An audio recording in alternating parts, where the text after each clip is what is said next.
Welcome to this episode of the Duke Football Talk Section 17 podcast, brought to you by Comfort Mechanical Contractors, Durham's premier commercial HVAC installation and service company. For more information, go to comfortmc.com or call 919-383-2502.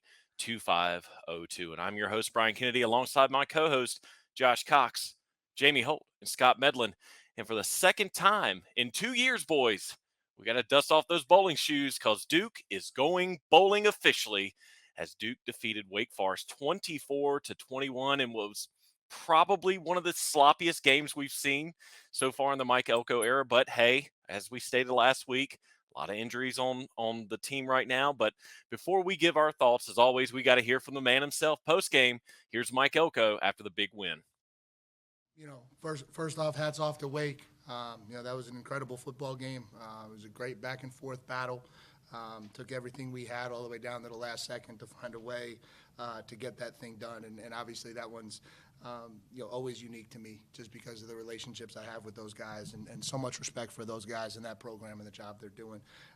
In terms of us, I can't even put into words how proud I am of these kids for everything that they went through from an adversity standpoint, to the amount of kids that weren't able to play tonight, to the amount of kids that had to step up, to some of the kids that went down in game, to the game not exactly going to script all the way through and getting behind going into the fourth quarter and having to find a way to just make plays. I think it was just a tremendous statement on grit and toughness and just a stick-to-itiveness to do the things that we need to do to be successful. And hopefully this will finally put to bed all of the talk about whether or not this team will respond and whether or not this team will keep fighting and whether this team will represent Duke the right way. Hopefully nobody ever will question the character of this locker room again, because these kids just lay it all on the line every single week for this program and this university. And it's a really, really special group.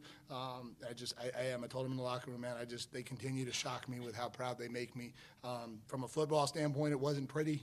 There's a lot of things on tape that we're going to have to look at and fix and clean up and, both sides of the ball and all the way through it. But at the end of the day, we got the result that we needed, and we got this thing moving in the direction we needed to go. And so give our guys a couple days off and get ready for the next one, which is a pretty big one for us as well. And so from there, I'll open up the questions.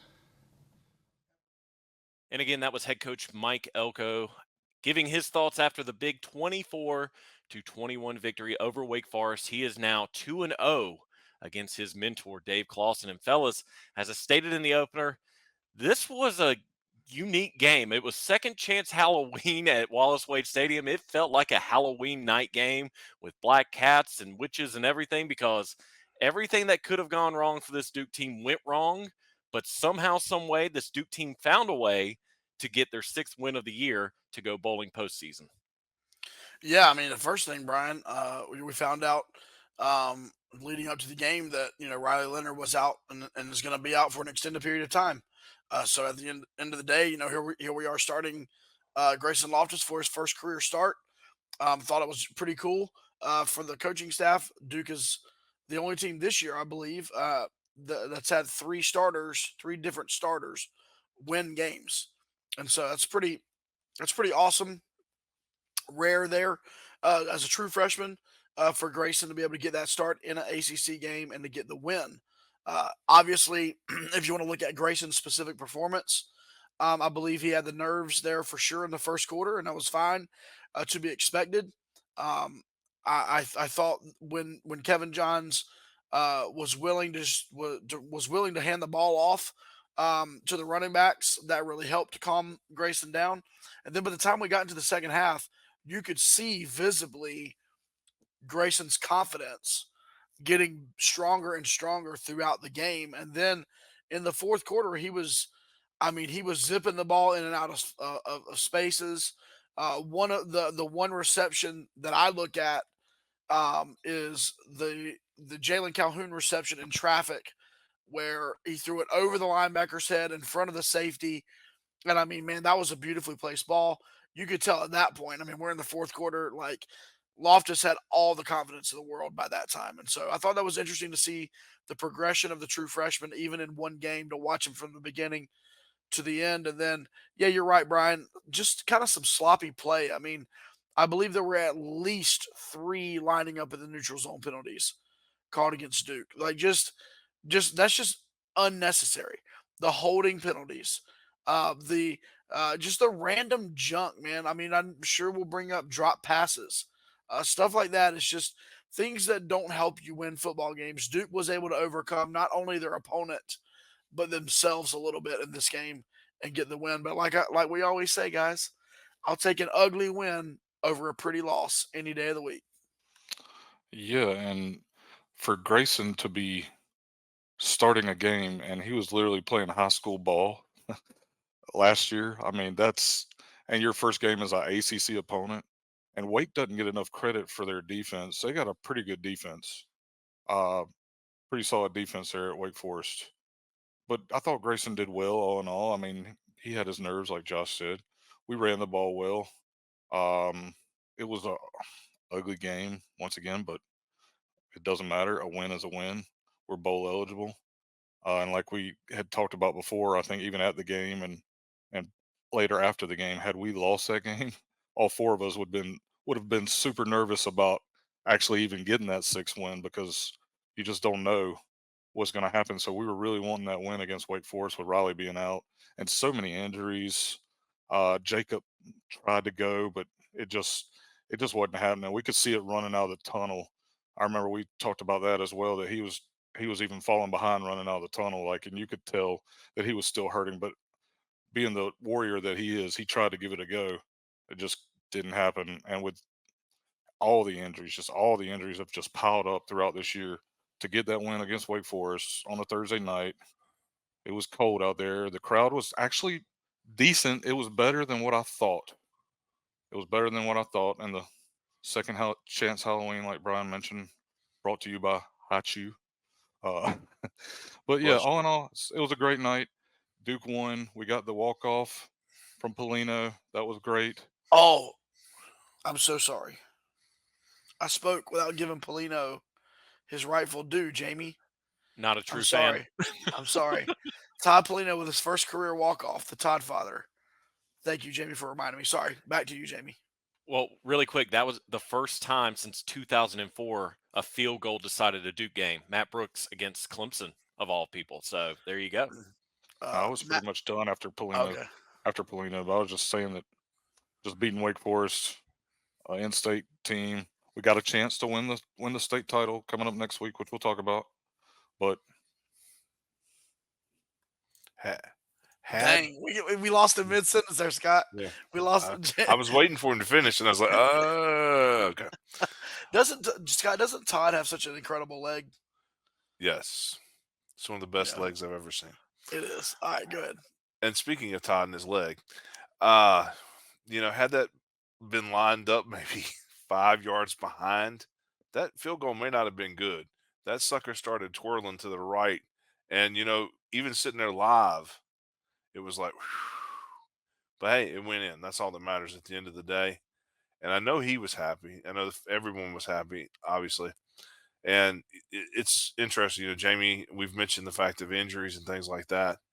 The fact of the matter that Duke is still fighting, still giving it their all. The guys that are able to go are the ones that are going. The guys that wishes they could get out there are doing everything they can to get back out there. I mean, Jacob Monk, he's a warrior. Love that guy. I mean, him and Graham, both going through warm ups and just, being, I don't know if they were being cautious or the coaching staff was being cautious. At the end of the day, it's the health of the player, and you got to just give them an opportunity to get healthier. But hey, we won. We're bowl eligible. That's a big deal. And to me, it seemed like I picked on old Mario Cristobal last night. The same thing happened with Clausen. Clausen should have went for it on 4th and 1 at midfield, and he didn't, and it bit him in the butt because Griffiths went back to throw the pass that slid perfectly out of his hand 20 miles in the air to Ryan Smith's arms, five 5 yards away for the pick that basically sealed the deal for Duke to set up the field goal. So just I don't. That's one of the things that I think frustrates me in 2023 watching all these coaches and stuff. There's too many guys trying to be cute. I understand analytics. I got you. But if you're at if you're at the 3 yard line and you can't run the ball and it's 4th down, why don't you go and just take those 3 points, especially if you have the U on your jersey. But anyway, we're not here to talk about them. So, but hey, bowl eligible again. Got to get another win or two because we'd much rather stay in the South. Don't really want to go up to the frigid conditions of anywhere other than above the Mason-Dixon line and the far east coast of 95. So, Boy, we're Man, just we we're have just trailing Jamie. off. We have Jamie ending a sentence in "but" and Scott ending a sentence in "so." That is Oh good. man, I'm gonna have to think of what to say to top both of those. No, No, and I got go- you, Brian. I got you. Look, you what got about that defense, though, man? Like, let's talk a little bit about that because they did hold Wake Forest to 21 points, and one of those touchdowns was after an interception where it was a really short field. So, what do you think about the defense, Brian, as you thought through that night? this defense continues to be the anchor of this team. And it's crazy to think that they are still 7th in the country when it comes to scoring points. They've only allowed 15 points per game. So yeah, there were some times to where Grayson was still trying to get into his I guess his routine because he wasn't used to being on the field the first part of the season except in garbage time, and the defense bailed him out. And if it wasn't for the defense pressuring Mitch Griffiths on that last play where he forgot how to play football, it could have been a completely different outcome. They could have marched the field and kicked the field goal themselves to win 24-21. But this defense, which we're going to need coming up this week since it's rivalry week, continues to impress. Yes, they've had their moments, but they've had better moments than worse moments. It seemed, and we've talked about this. It seemed like, what was it? Was it last year? It seemed the defense. It took them a quarter or two to get up to speed, and then third, fourth quarter they were there. This year it seems like as soon as the whistle blows, they're there. They're playing great defense. But guys, you forgot 2 key plays that helped Duke set up that field goal kick. Did you get it out of your ear? You good? Got it. Okay. Shout out to Deshaun Jones, number 10 for Wake Forest. 2 straight plays to where Duke almost gave the ball back to Wake Forest. First, he had the pass interference on Jomo. That was 15 yards. Then he wanted to outdo himself. He did a Brock Lesnar suplex city on Samir Hagans. So if it wasn't for Deshaun Jones having those moves, again, it could have been a very different outcome. Those 2 plays right there got Duke in the field goal range to where Josh's boy Todd kicked the game-winning field goal. So it's just funny. That's the second straight game where Duke has beaten Wake by 3 points. It's been close games. And as Josh said last week, I'm not going to say they suck, but Wake's not the team that they've been in years past. Yeah. Josh said it, not me. But Yeah. yeah, I mean, all-around effort. Coach Elko even mentioned in his post-game press conference, hopefully this shuts everyone up that questions the heart of this team and just pushing through the perseverance. So all in all, again, we can all breathe a collective sigh of relief. We're bowl eligible. Of course, we want to beat Chapel Hill College this weekend as well as Virginia and Pitt to end the season. But man, and let me ask you guys this, and this is something that I was thinking about. Does it ease in your mind the coaching staff knowing that in a month and a half there's going to be another game? To where, hey, do we need to possibly play a Jacob Monk, a Graham Barton, who's not 100%, say 85, 90%? Let's rest him another game or two because we know that light at the end of the tunnel is a bowl game to potentially beat a SEC, Big Ten, insert conference team here. I think it depends on how important we take the bowl game, right? Yep. You have some programs who seem to take the bowl games very important, and they players take it important, and the coaching staff takes it important. You have other programs, honestly, that the bowl games seem to be kind of an afterthought, and you know what I mean. The whole team's hit the portal by then, and you're not even sure what's going on. And so I think if Duke handles the bowl game like they did last year, you're exactly right, Brian. I think they will keep that in mind as they're figuring out players' playing time as far as coming back from injury. Also, to note of the weight game. Speaking of injury, speaking of that, this defense did it without 2 starters as well. Dorian Mosey did not start nor play, and then obviously Miles Jones, who we're not even sure do we even count him as a starter at this point. But anyway, he also did not play that game. But yeah, Brian, to your point, I do think it needs to stay in the back of people's minds of like, or coaching staff's mind of like, if Jacob's 75% now, if we let him get to 100%, will he be ready for that bowl game for sure? And again, the earliest bowl game I believe Duke could be a part of is December 22nd. They moved the Fenway Bowl from the week before to basically in the same jumble of bowl games before and after Christmas, because that was one bowl game that Duke said, "Hey, we can't do this because of finals." And I don't know if the Fenway Bowl committee got a lot of that from schools, but they moved it a week back. So yeah, I mean week and a half, a month and a half to get potentially ready. And I hear what you're saying, Josh, but especially with Duke, Duke doesn't or hasn't been to a lot of bowl games recently. So if I'm thinking realistically, they're going to do like they did last year with the Military Bowl. It's going to mean something. They want a trophy to put in the trophy case. They want something to hang their hats on to say, "Look, we went through all this adversity. We lost games that we shouldn't have lost like the year before, but we ended it on a high note with this bowl win." I Scott, Jamie, think any thoughts? I think that they would want to play in the regular season. Like you look at guys like Graham Barton and Jacob Monk, they're really going to want to play against Carolina. Now I don't know if they can go or not. I mean, that's obviously I'm not part of that conversation, but I'm guessing they're really going to want to go against Carolina, and they're going to want to play the regular season games even, and also the bowl game. I think they all just I think these are guys like we're not going to see. I feel like we're not going to see guys sitting out the bowl game unless you're actually injured. Like if Riley's turf toe lingers for 2 months, which it can. I think we Googled it Yeah. when we were at the game. It was like it could be up to 6 months that Okay. turf toe can linger on a guy. So like he might not play. So but I don't think it would be because he's sitting out because he's scared of getting hurt, if you know what I'm saying. I think the answer tomorrow to any question will be their day to day. Yep. If you're going to go ahead and get that press 24 hours from now when the question is asked day to day, I think it does come down to and I think a lot of it came down to like Thursday night, for example. Jacob went out there, tried, couldn't. And, effort, he wanted to play, he gave it his all. At the end of the day, if you can't, then the wise decision is to go ahead and take the night, you know, be mad, be upset about it, but try to get as healthy as you can the next week. And I think that's what's going to end up happening anyway. Because at the end of the day, wins are wins, but we're not trying to hurt these guys. We're not trying to, the coaching staff's not trying to do anything that can affect their future.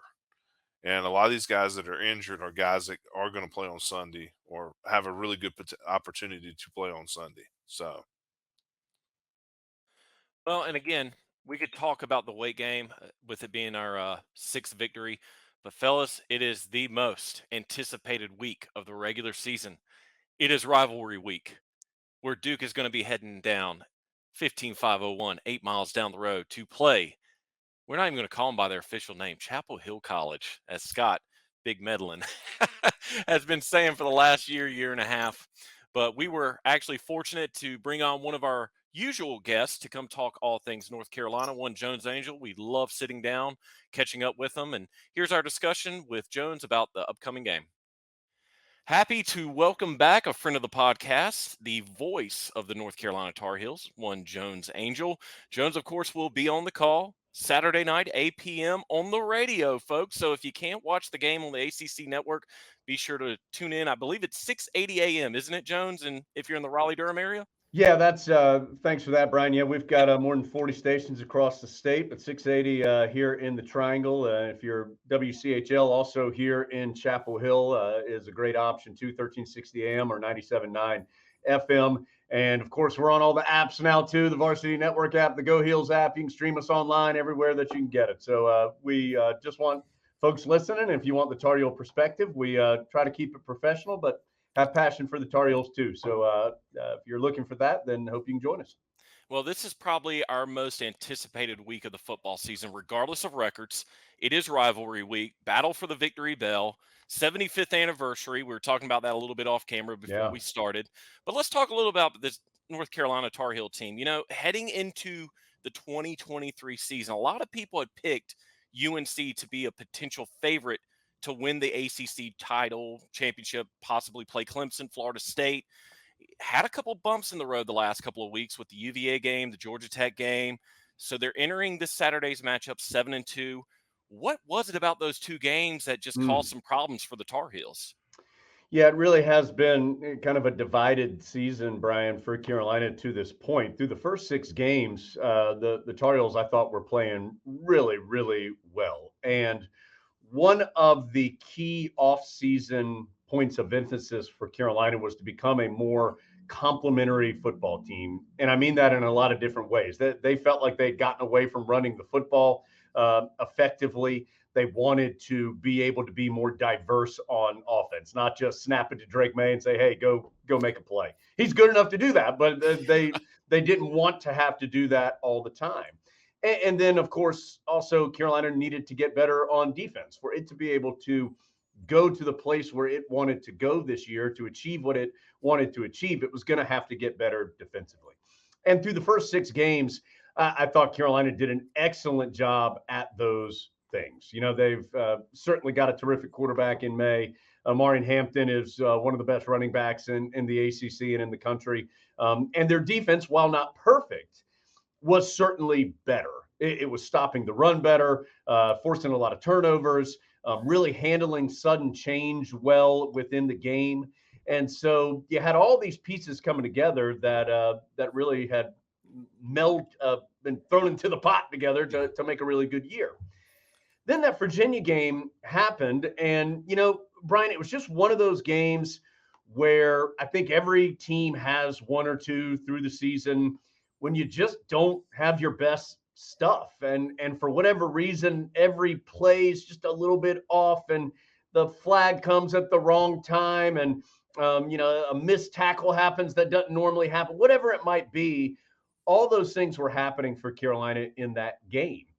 And Carolina had a game similar to that earlier in the season against Appalachian State as well. They'd come off that big win against South Carolina, came a little flat the next week. That Virginia game was after a big win over Miami, a little flat the next week. It was fall break. The students weren't there in force like they normally would be. So all these things were coming together. And yet Carolina still had the ball twice in the final 5 minutes or so with a chance to go win the game and just couldn't do it. And so it just came down to Carolina couldn't make the play when it needed to make the play. The Georgia Tech game was a little bit different. Carolina played extraordinarily well offensively in that game. I mean, they put up 577 yards. They put up 42 points. Drake May threw for more than 300 yards. Marin Hampton ran for 150 plus. Carolina was 9 of 15 on third down. All these things that you want to do offensively, the Tar Heels checked the box to put themselves in the best position to win. But Brian, out of nowhere, the Carolina defense couldn't get a stop. I mean, just could not get a stop. It was one of the stranger games in that regard I've ever seen, because in the first quarter, Georgia Tech had the ball 3 times. They punted once and turned it over on downs twice. In the third quarter, they only ran 6 total plays, and there was an interception and a punt in the 2 possessions that Georgia Tech had. In the second and fourth quarter, they gained more than 500 yards and put up 46 points, all their points in the game in those 2 quarters. Carolina gave up more rushing yards in the fourth quarter than it had in any game this entire season. So I don't have a great answer for that, other than the things that Carolina did to get it to 6-0 were missing in that 2-game stretch. The defense wasn't as good. The defense wasn't stopping the run. Carolina didn't quite get Hampton as involved as they wanted to in the game against Virginia. They kind of played like they were behind in that game, even though they weren't. And so just kind of all these different things happened. Now, Carolina's coming off a win over Campbell last week, 59-7.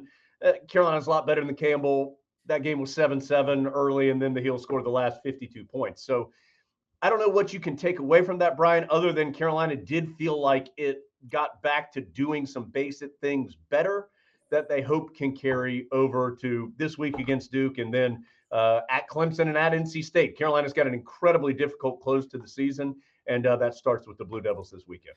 Well, and it's funny that you mentioned, just having those off games. I think the difference between the UNC squad and the Duke squad is that Duke is going through a bevy of injuries, not something that the Blue Devils saw last year. So we were very fortunate as fans to have that last year. But this year we've needed all the players on the field, and it just hasn't worked out for us. But all teams go through this at some point through the Yeah, season. So absolutely. And Carolina's had a couple injuries, but not nearly to the level that Duke has. And I remember, O'Brien, I think it was maybe 2018 or 17, one of those 2 years near the end of the Larry Fedora tenure.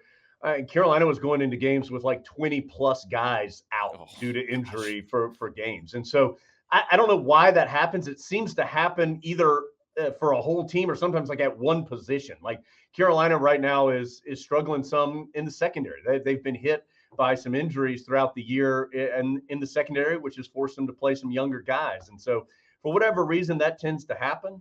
But I do think that it significantly depletes your ability to make those plays in those type of games for sure. And for Carolina, that Virginia game, I'll give you an example. I mean, Carolina had the ball 1st and 10 at the 18-yard line, and Drake May has a read option. If he hands it off to Hampton, I think he's going to go walk in. And instead, he pulled it, tried to do something, and took a 2-yard loss. Carolina was behind the chains and never moved forward. I bring that up just to say, like, the margin I think is so slim when you get into conference play that just one thing like that play or one thing like two guys are injured and not available that day and could have made a difference. I do think that the margin is that close for so many of these teams in the conference that small things like that make a big difference. Well, one guy that we've noticed that has lived up to his standards coming in and was really big news at the beginning of the season was Tez Walker. Yeah. I mean, that is one of the items that Duke and UNC fans agreed on to where he needed to be reinstated. I mean, I've never seen so many Duke fans pulling for someone, but he did. He got reinstated. He's been on the field. He's been everything that people thought he would be coming in to this season. I mean, would the season have been much different? Let's say had Tez been told by the NCAA, nope, sorry, we've gone through it. You're just not going to be able to play this year.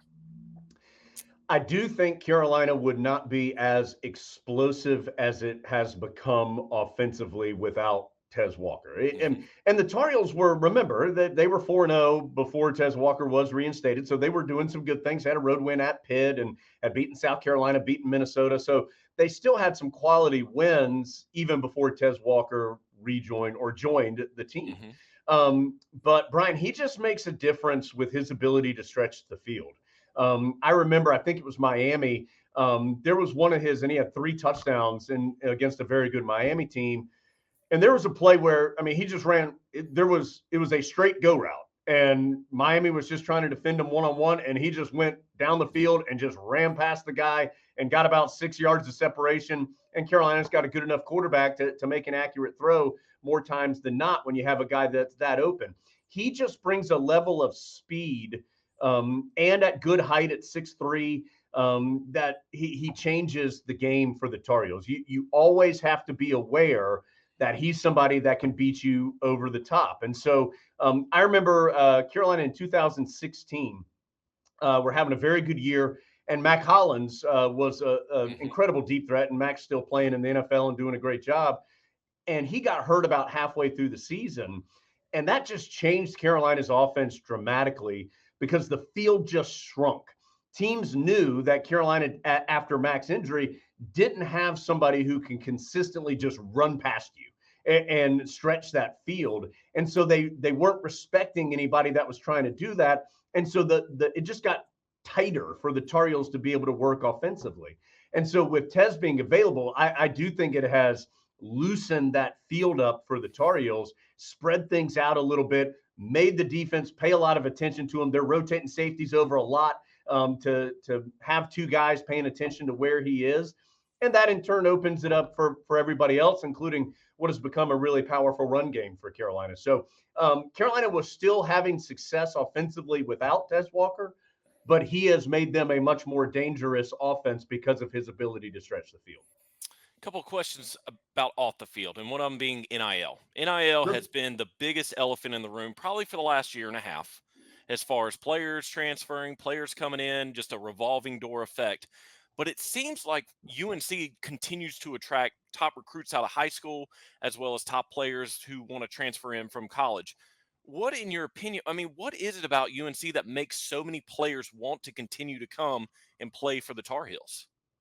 Well, I think Mac Brown is one of, if not the best, to ever do it at the head coaching position as a recruiter. I mean, he's as good as it comes as a recruiter from the head coach spot. And one of the most amazing things to me, Brian, about Mac Brown, he's 72 years old.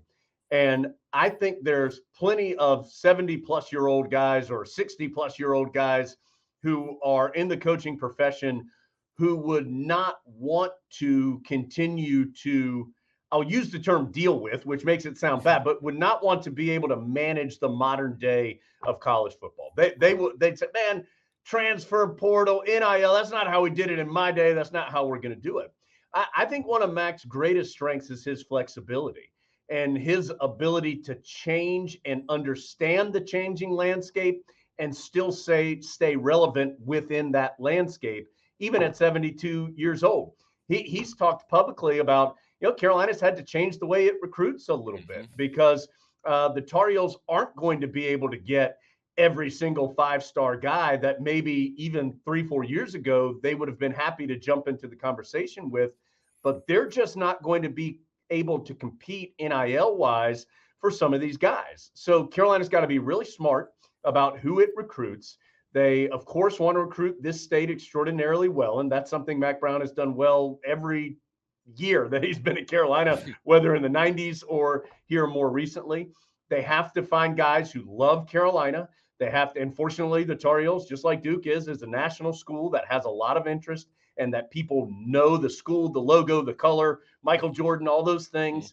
And they have to find some guys who are able to fit the academic profile of the University of North Carolina, which, again, is something that Duke well understands. And so I do think Mac Brown has been able to keep Carolina relevant even within that changing landscape because he is able to change with the landscape and be flexible. So he's done a terrific job with that. He's put a staff together that's good with that. And I think they've been selective and successful in the transfer portal. And again, that's an area where it's still relatively new. There's different ways you can go. Do you try to go for the five-star guy who was at a different school that it didn't work out? Carolina's gotten fortunate where they've found some guys who were really successful at the lower level. Willie Lampkin, for example, has done a great job at offensive line for Carolina. He was the offensive lineman of the year in the Sun Belt for Coastal Carolina. Took a step up, had that chip on his shoulder. Elijah Huzzy was an All-America at the FCS level, took a step up, really appreciated everything that he had at the FBS level, and he's played at a really high level at that nickel spot for Carolina. Tez Walker's another great example, came from Kent State, so appreciated to be able to be at a Power 5 school. Nate McCollum is really the only one who went from Georgia Tech to Carolina, where you went from a Power 5 to a Power 5, and he's played well. So they've done well both in being flexible and changing how they recruit in this modern day, and then also being very selective with guys that make sense for them in the transfer portal. Well, one more question before we get to this week's game, some fill in the Sure. blanks like we did last year. Obviously, the big news coming out, we're not a basketball podcast, but we got to ask about this. Eric Montross came out and recently announced he's going to be on the sidelines to focus on battling his cancer diagnosis. Can you just give us an update on how Eric's doing? A lot of Duke fans have reached out to us, seeing if we had any updates. We don't, Sure. So we figured we'd just go to the man himself and ask you, Jones. You've been a broadcast partner with him for years. How's Eric doing? Yeah, I appreciate the question. And isn't it interesting that Eric, I do think, is impactful for so many people, no matter who they cheer for. He was just such a recognizable player in his day. He's still just so physically recognizable. He's so big, and you see him, you're like, that's Montross. You just know who it is when you see him. And he's such a valued member of the Carolina community, the Chapel Hill community, and the Triangle community. I mean, he is so philanthropic. He's raised millions of dollars for the UNC Children's Hospital, which I don't care who you cheer for, you can get behind that with his Father's Day camp. My son and I have been to his Father's Day camp a couple times. And so it's just for such a terrific cause. So I do think there's so many people who are interested in how he's doing. And Brian, the best answer I can give you is that he's doing okay. It's certainly a battle. Anyone who has been affected with cancer or has a family member, and that's just about everybody, it feels like at this point, who has been affected with this disease, understands that it's not easy, that it is a day in and day out battle and fight. And Eric's in that fight right now. The best news I can give you is that he has a tremendous support system around him, whether that's within UNC hospitals, whether that's with his wonderful wife, Laura, his children, Sarah and Andrew, his Carolina community, his Carolina family. He is surrounded by people that care for him and want to help. I do think, that is something in speaking to other people who have battled this disease. I think that makes a difference. It just feels like when you have that level of support around you, it is a positive. And he's got a great attitude. Yeah, it's easy to say, Brian. I don't know if I could have the attitude that Eric has had as he's battled this. And so he's going to be on the sideline, as you said, this year, focus on his health. We're really lucky with Carolina basketball that it's a deep roster of guys who have had successful careers and are going to join us. So we're actually going to have 4 different Carolina former players kind of rotate through this year. And then looking forward to having Eric back with us healthy next season. But Joel Berry, the Final Four MVP in 2017, is going to join us. Tyler Zeller, who was, of course, ACC Player of the Year in 2012, a member of that 2009 National Championship team. He will join us for some games. Marcus Ginyard, who was part of that Tyler Hansbrough class of guys in the mid to late 2000s, member of that 2009 championship team. And also Pete Chilcutt, who played in the late 1980s, early 1990s, was a teammate with Coach Davis during his playing days, won an NBA title with the Rockets in the pros, and was on the 91 Final Four team. So we got 4 guys that are going to come and join us for various number of games, and we'll do a great job. But we're certainly going to miss Eric all season long. Well, and I can speak from experience. We talked about this a little bit before we came on to record. We're about to enter our 3rd year with our son Harrison battling leukemia. Luckily, all things are looking good. He's hopefully going to be ringing the bell in April of 24. That's So awesome. we've been directly affected by UNC Hospital as well. The support there has been great. Even though I'm true blue, being able to go to UNC and get the treatment that my son's needed has been a godsend. So, we're wishing nothing but the best for Eric. But all right, back to the gridiron. 8 o'clock, ACC Network Saturday night. You'll be on the call on the radio, as we stated earlier. Let's do some fill in the blanks like we did last year. Got Sure. a couple of them for you before we let you go. First one, other than the usual suspects on UNC's team, Duke needs to look out for blank. Well, and he's probably a usual suspect, but it's such a difference for this year, and that's Omarion Hampton. I just think the first guy on the scouting report when you're looking at Carolina's offense is Drake May, and that's totally understandable.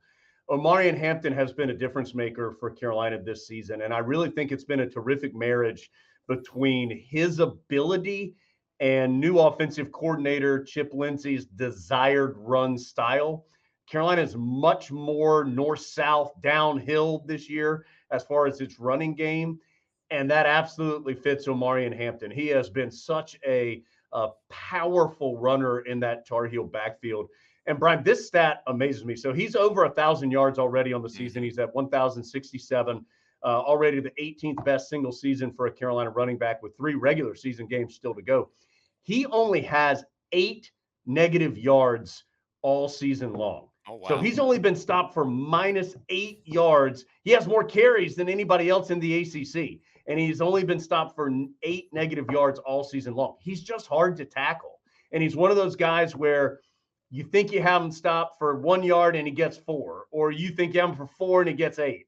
And that just wears on you, I think, as an opposing defense. And so when you do have his ability to just pound you in the run game, plus some good skill players and a really good quarterback, Carolina's offense is as advertised. I mean, it's coming in averaging better than 500 yards per game, one of the very best in the country. And Duke's defense is tremendous. It's going to be fun to watch. I think the 2 real strengths of these teams go at it. I'm sure they're both going to have some successful moments, but I think that's going to be some incredibly high-level football when the Tar Heel offense and the Duke defense is on the field.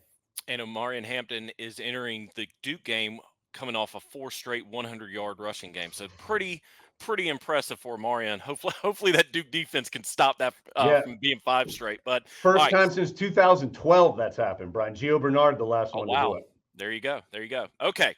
Duke will win Saturday and take back the victory bell for the first time in 4 years if I think it comes down to if they take advantage of any Carolina mistakes. And this is my opinion, Brian. I didn't see all of that Wake Forest Duke game, but it seemed like Duke did a tremendous job of taking advantage of Wake Forest mistakes. And I think when you're playing with, and I don't know who's expected to play a quarterback for Duke, but assuming it's not Riley Leonard, if you're playing with somebody who's not your top guy at that position, then they're going to rely heavily on those terrific running backs that they have.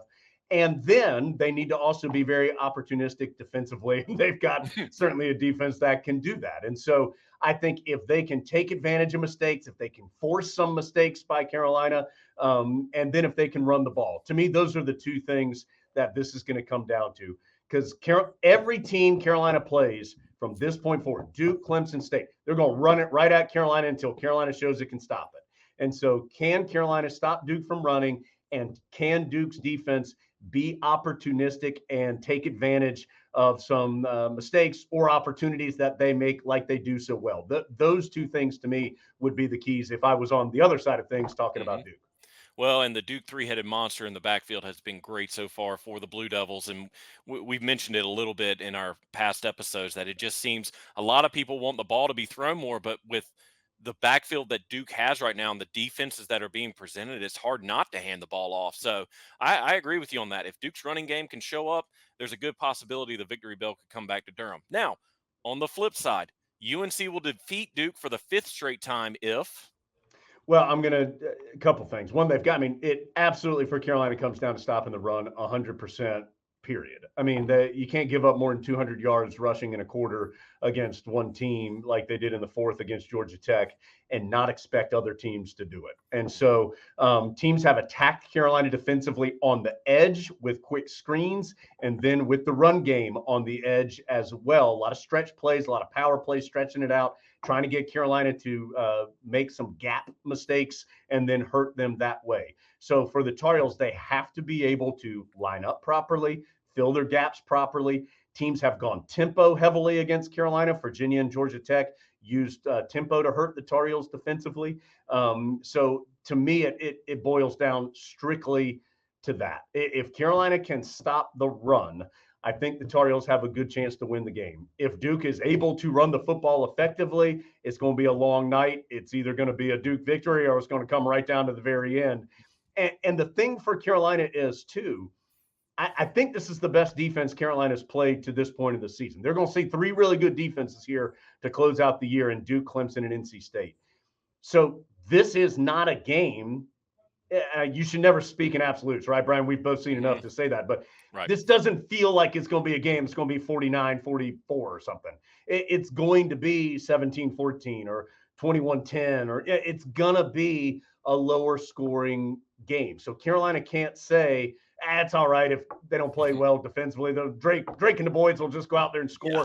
Like that. That's not going to happen this week. And so it is all, to me, for Carolina centered on that defense's ability to handle tempo and the rushing attack that I'm sure Duke is going to present to the Heels. I'm going to still ask you this. You've kind of talked about it already, sure. but the one area Duke could expose with this UNC team on Saturday is what?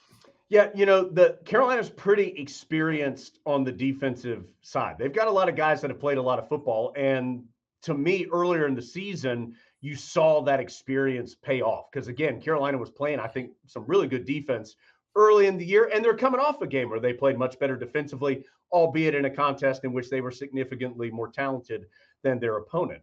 The one spot where Carolina is inexperienced defensively is at the corner position. You've got Marcus Allen, who's a true sophomore. They've played Tayon Holloway, who's a redshirt freshman. Armani Chapman, who has played a lot of football, but not with Carolina, Virginia Tech transfer, who has moved into that starting spot the last couple of games. And teams have attacked that position both in the run game and with quick hitters to the edge on bubble screens, quick little flare outs, things like that. And so that is an area where other teams have attempted to make Carolina pay for not being as experienced as they are in some other spots. Because look, Tar Heels have 2 linebackers in Power Eccles and Ced Gray, who are excellent players and have played a ton of football. They have some veteran guys on that defensive line, but those corners are young, and teams know that. and have attacked them. And so that'll be important. I'm assuming that Duke has film of the Tar Heels as well. I don't know if they've had Connor Stallions out to any games. I doubt it, but it'll be that they know. And Carolina knows that every opponent knows at this point. It comes down to the Tar Heels fixing those leaky yards, as Gene Chizik likes to say, and some of those problems, particularly on the edge with the run defense. Well, I think I speak for all fans, both Duke and UNC, that it's going to be a good game regardless of the records this Saturday night. Jones, look, really appreciate you coming back on. Good luck with the game on Saturday night. Not really, but I had to say that. I Good luck. Good luck with the rest of the season against Clemson and NC State. And who knows? Maybe we'll see you on Saturday night. Thanks so much, Brian. Always appreciate the time. And our thanks to Jones Angel again for coming on. He's been on, I believe, the last couple of years, fellas, so it was always good to pick his brain and talk all things UNC.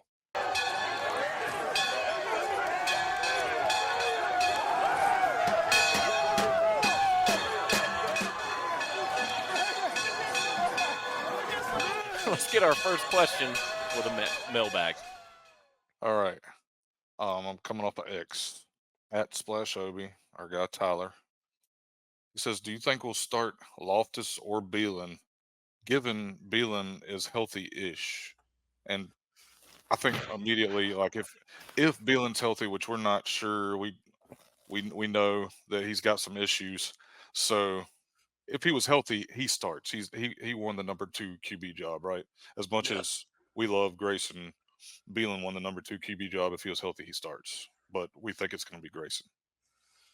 Yes. From what we can tell you as of this moment, Henry is, if you noticed, we can tell you this. Thursday night, Henry was in uniform, did not throw one single pass in warmups. So that's all we can say. So anyway, yep. Wait, we don't have those Pete Thamel sources? Yeah, them fake Pete Thamel sources. All right. I thought this was a good question at Michael Torbert, because hypothetically it could happen. If Loftus does start the rest of the year, who does Duke beat or lose to? And once again, this team can win every single game on their schedule, but Carolina would be the one that I would point to that if we lost, we're going to lose, like, because those guys are just good. I mean, they can play. So we talk. Oh, I'm sorry. I didn't go ahead. I mean, I think I think Virginia and Pitt, they can definitely win. And I'm not saying they can't beat Carolina. They can. They could finish 9-3, 9-3, 8-4, 7-5, 6-6. It could happen. All of the above. Such a political answer, Jamie. Yeah. So UNC started off very sluggish against Campbell. I watched the beginning of that game. Now, granted, it's FCS school. No one had any doubt that UNC was going to, win this game. But if they have a slow start like that against Duke, it could very well be 14-0 Duke at the end of the first quarter. UNC's got a stout offense. Their defense has actually shown up this year compared to last year when they claimed to be the number 1 defense in the land preseason. Still haven't forgotten about that, by the way. But it seems like the defense has started to stagger a little bit with games against UVA, Georgia Tech, and even I think it was 7-7 at the end of the first quarter against Campbell, an FCS school. I mean, I guess I get that to an extent to where you're already looking towards the November 11th matchup, but my goodness, I mean, anything is possible. Grayson gets 9 days to prepare for UNC. This defense gets to rest 9 days to get ready for UNC. So if there was ever a time to where, other than a bye week, to where we could have some more time to get ready, it would be this game. Virginia, I think, is starting to shut down for the season. They've got to play Louisville this Thursday, and then they get 9 days off before Duke goes to Charlottesville. And Pitt, they just lost their 7th game of the year. We talked about it in the last episode. Don't know if Narduzzi still has that team wanting to play for him after the comments, after the negativity jar, after whatever else he's done where he thinks it motivates the team. So, yeah, I mean, to Jamie's point, politicians answer, it could be 6-6 or it could be 9-3. It's just, if the Duke offense, and we'll probably talk about this with another question that we got, if the Duke offense can, I guess, fix some of these errors we've seen the last couple of weeks, could very well be a good game in Chapel Hill this weekend. I'll give you a non-political answer. What was the question again, Jamie said? Because I'm going to give the answer straight up. I'm going to give you an answer. I know what it is. Yeah, it was. If Loftus starts the rest of the year, who does Duke win and against, and who does Duke lose to? Duke gets beat by UNC and they win the last 2 games. I'll say it. So 8-4. Yep. El Paso, here we come. No, I'm just kidding. No. El This year's Paso, here we this don't year's come. 8-4. Watching on TV. This year's 8-4 in the ACC is much different than last year's 8-4 in the ACC. There's not that big logjam at 8-4 like there was last year. There could be. There could be. There won't be. Here we go, Josh. Weeks 1 through 10. I don't care about bowl games. Josh, weeks 11 and 12. Well, let's go down and go through the standings. Wait. So, wait. Like a logical human, the first 10 weeks of the season, it doesn't matter at all. The last 3 weeks of the season, it actually starts to matter. Hey, man, I want the clicks. All right, next question.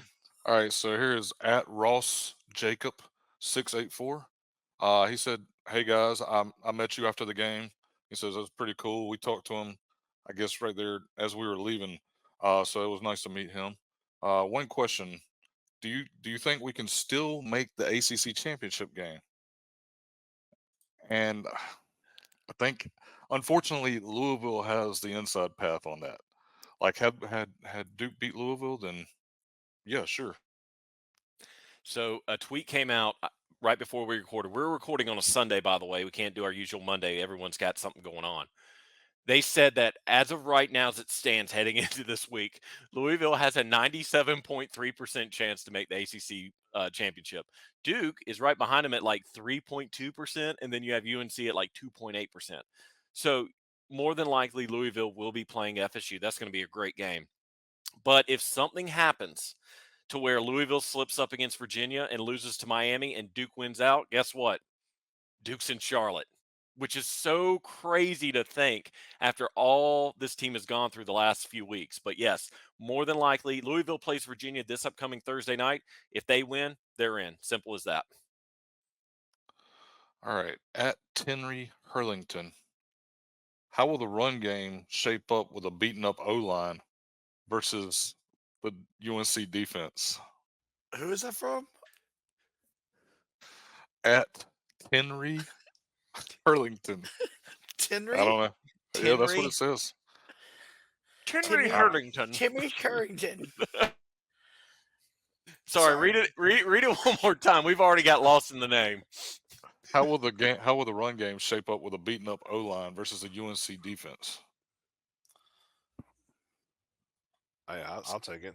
Yeah. At this point, I mean, let's be honest. UNC's defense is decent, but they're not stopping everybody. Even with the second guys that are in there, Duke ran the ball pretty good against Wake Forest the other night, who has a couple really good players on the line. So I really think that if here's the whole thing about Duke football and running, and I may get yelled at later for this, but I don't care. When you're not running these stretch plays, and when you're not pitter patting, when your feet are not doing this as you run, if you boom, try to hit the hole, you try to go right up the middle, no problems. But if you're sitting there and you're pitter patting your feet, trying to look for the hole and trying to see where it's at, then that's where you have the issue. And that's where Duke ends up getting tackled and having a lot of trouble and losing 3 and 4 yards every time. So you can't block that if you're running 4 yards this way to try to go 10 that way. If you just right there, hit it, you're good. At least that's my opinion for what it's worth. And you So gotta just hit the hit hole it. hard and fast. Yeah, hit it hard and fast. Hey, shout out J. Cole. He looked great He near did the end look of the great. game. Man, He did incredible. look great. Incredible. You're right, Scott. North-south running on this team is much more productive than east-west. That's a way of putting it that where Jamie will not start laughing. All right, at _ bat fan account. Is this the defense? Is this a defensive regression, at least statistically, in the past weeks? More good lord, Indicative. indicative of offensive stagnation, injuries, or better talent? I mean, it's kind of all of the above, in my opinion. Like, Yeah, but I mean, we're still 7th in the country in scoring Right. defense. Like, we gave up 21 points, and we did it without 2 starters, and the offense was missing how many starters? They were missing 2 off the Three, line, 3, four. 4. Like, I mean, we were missing a ton of starters, and like, so I think the defense is fine. I mean, we even said it that in the weight game, the defense is going to have to. They need to get a turnover here, and the defense came through. I mean, Ryan Smith got the interception. By the way, shout out Dave Clawson for not going for it on 4th and 1 from the 50 earlier in the fourth quarter. Anyway, but yeah, I think the defense has been fine. I think they've stepped up.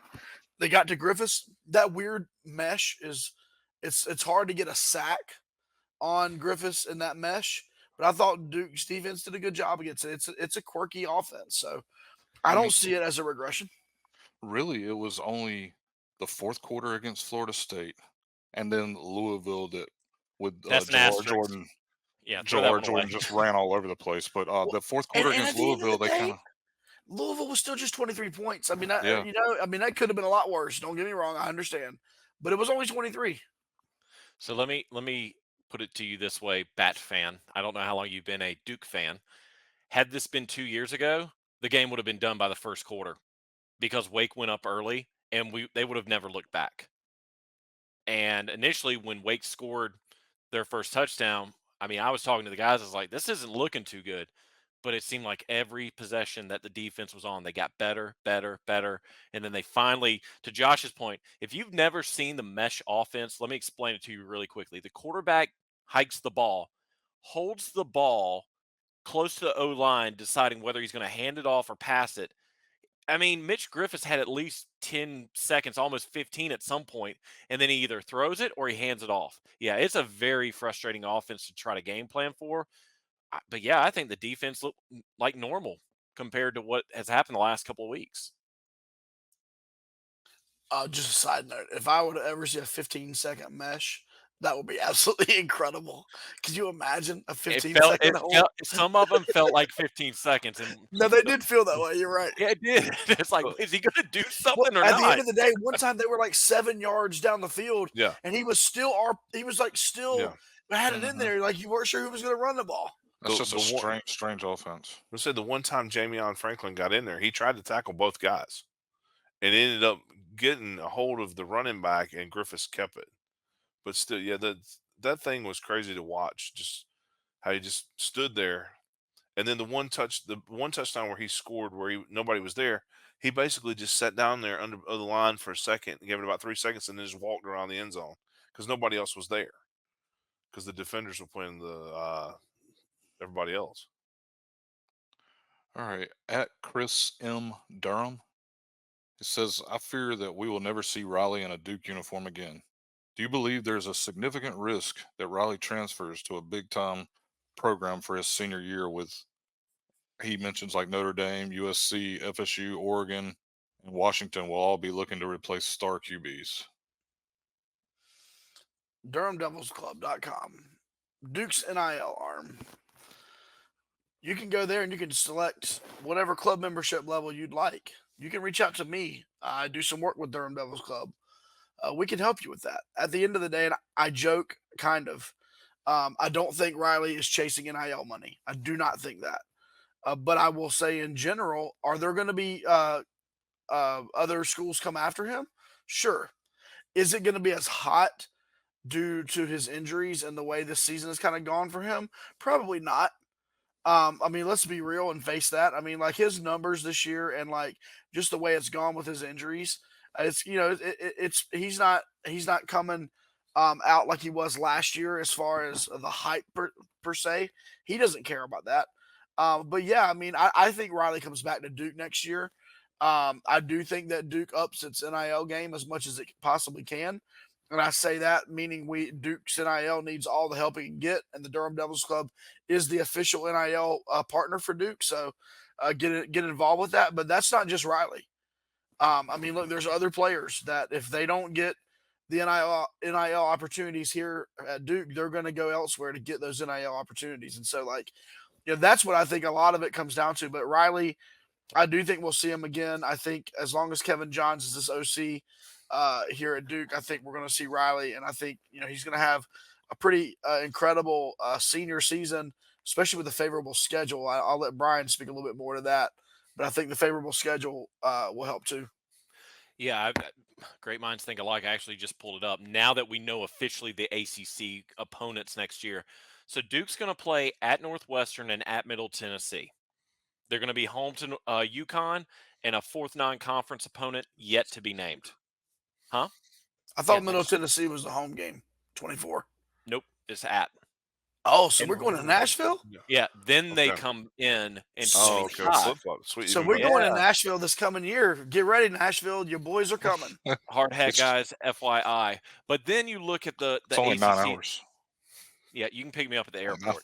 Southwest for the win. Anyway, and then you have the ACC opponents. We didn't think Florida State was going to be on the schedule anytime soon. Guess what? They're coming to Durham next year. You got Chapel Hill College, SMU, new ACC opponent coming in. Virginia Tech coming in. We're going to Georgia Tech, to Miami, to State, and to Wake. We talked about this, and the wild card for next year is the 12-team playoff system. If you can beat Miami and even let's throw in Florida State as well, there's a good chance this team could, barring injury, finish 10-2, go to the ACC title game to where if they win, guess what? They're playing in the 12-team playoff. So to what Josh was saying, if it was about the money, some of these guys would have probably already left. That's what we heard. To me, knowing Riley and being able to talk to him like we have, I would think he'd want to come back and just get some retribution on these teams he hasn't been able to play. But Well- yes, Durham Devils Club and the NIL is very important to help these guys out, and especially to stay in Durham. Hey, one of the big names that transferred out this season, one of the huge names this overall, Sam Hartman. 0-5 in his career against Clemson. Yep. So All right. Moving on. At Big Papa RV said, with Leonard obviously being out for a significant amount of time with the turf toe now that we know about, has any one play had such an effect on a season as the 4th and 16 against Notre Dame? And he says maybe the Miami knee down in quotations kickoff return. But man, I can't think of one other than that Miami got one. knee going down. You know. Well, let me comment on the Miami one real quick. Yep. Correct me if I'm wrong, and I don't know if we had this up. I'm not sure that Duke won another game the rest of that season. I'm not sure if we did. If we did, it was. I mean, we went downhill fast. I will say kudos to this coaching staff and to this roster. While that hurt, I mean, think about it. If he doesn't, if we stop him on 4th and 16, Riley doesn't get hurt. Like the Florida State game looks different, the Louisville game looks different. Like we know that. But this team did beat NC State, and this team did beat Wake Forest, and this team has not rolled over and played dead, even with second string quarterback and third string quarterback starting. So, you know, I would say the Miami one, if we're comparing those two, the Miami one hurt that 2015 team more. Brian, I'm sure you got another play, right? I've got one that me personally stings just as much. The 2019 UNC game in Keenan, the jump pass, where Duke lost 20-17. They entered that game 4-3. They lost to UNC. They proceeded to go on to be 5-7, missed a bowl game. Duke had, they had some quality wins. I mean, yeah, I think the Miami game and the jump pass game would be close to it. I just, again, it's hard to tell because we don't know what the rest of the season is going to look like. We do know that regardless, Duke's going to a bowl game, but we don't know where, and we don't know what the finishing record's going to be. Right. So all three of those games really are close to each other, and what hurt the most? You can't really say. Let's put them back in the back of the vault. Hurts the most. At Blade for Duke, if Henry is also out next week, which we already talked about that, who would be QB2? And we talked about this in the stands. We thought that we never heard this per se, I don't think, but we thought that they probably had Jordan Moore ready to go if something happened. Yeah, Donald Tomlin, huge Donald quarterback. Tomlin. Donald Tomlin is the only guy warming up at quarterback. With Number Grayson. 20 for those of you Number keeping 20. school. Yep. He showed up on campus sometime in July. There in fall camp. No, he was walking to the library. Yeah, and they're in like, the "Hey, game. man, we need one more quarterback." No, I don't know. We don't know anything about brother Tom on there. But what we do know is we obviously know Jordan Moore. I mean, that's he has played it. I'm sure there's been some wrinkle in practice or some set that they have with him in there. I mean, Kevin Johns and Mike Elko are going to make sure this team is prepared. And part of being prepared is what if Grayson gets popped, right? What if his helmet comes off and he's got to be out of play? Like those types of things, that's obviously been something that they've talked about. And so I would say that if Grayson has to leave the game, God forbid, knock on wood, it would be Jordan Moore. And we'd run some sort of not necessarily wildcat because we all know Jordan can throw the ball. So I'd actually love to see us run a regular offense with him. All right. Do you have anything, Scott? No. Okay. Our next question at Taylor Given, and this was a good one. So y'all be ready for this.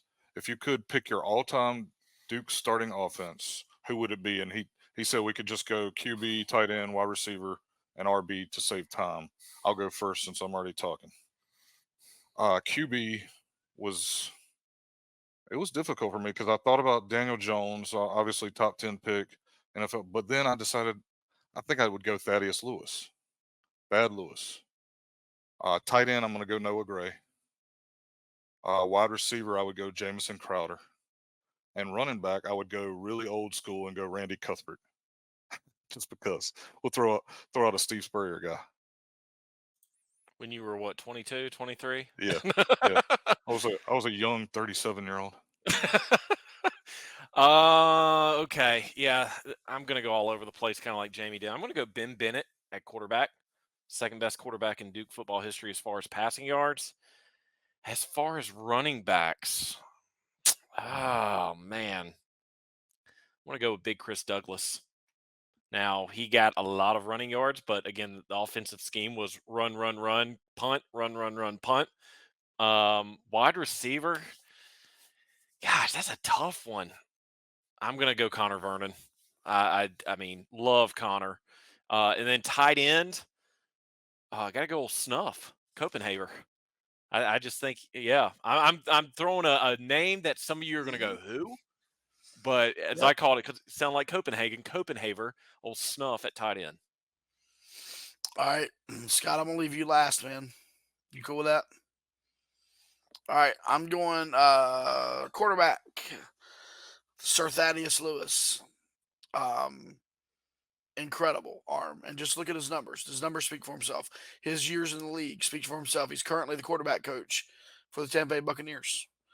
My running back, Big 47, Robert Baldwin. Going to go Robert Baldwin for the 1994 team. My wide receiver, it's 1A, 1B. My 1A is Jamison Crowder. My 1B is, as you guys mentioned, Connor Vernon. But I'm going to go Jamison Crowder. And my tight end from that 2013 team, Mr. Braxton Deaver. Braxton Deaver, legit. Let me tell you about Braxton Deaver.